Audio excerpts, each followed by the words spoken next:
নিজেকে ইমাম আবু হানিফার অনুসারী দাবি করছেন, আপনি নিজেকে হানাফি মাযহাবের অনুসারী দাবি করছেন, কিন্তু আপনার নামাজের কোনো খবর নাই। বলো, কোনো মানুষ যদি নামাজ আদায় না করে, প্রথম অবস্থায় ওই মানুষটাকে গ্রেফতার করা লাগবে।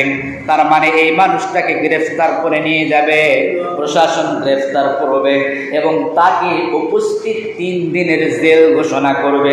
জোরে বলুন, কয় দিনের জেল?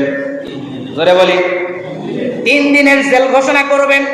এই 3 দিনের জেল ঘোষণা করার পরে ওই মানুষটি 3 দিন জেলের ভিতরে থাকবে এবং এই 3 দিনের ভিতরে যদি সে নামাজি হয়ে যায় তাহলে জেল থেকে ছাড়া পাবে, আর যদি যার নামাজি না হয় তাহলে আমৃত্যু, যতদিন মৃত্যু না হয় ততদিন পর্যন্ত তাকে জেলখানায় থাকা লাগবে।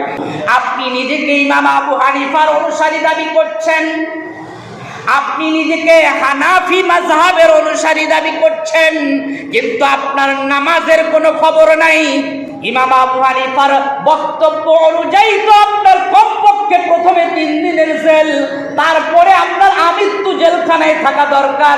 ইমাম আবু হানিফা শুধু এই কথাই বলেন নাই, তিনি বলেছেন জেলখানায় হালকা মাইরও দেওয়া লাগবে।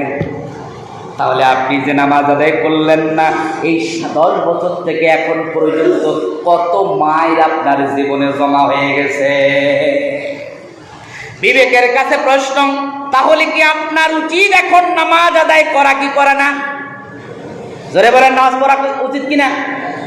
সেই হিসেবে পড়া উচিত কিনা? আরো জোরে বলি, উচিত কিনা? সেই হিসাবে আমার আপনার উচিত হলো নামাজ আদায় করা।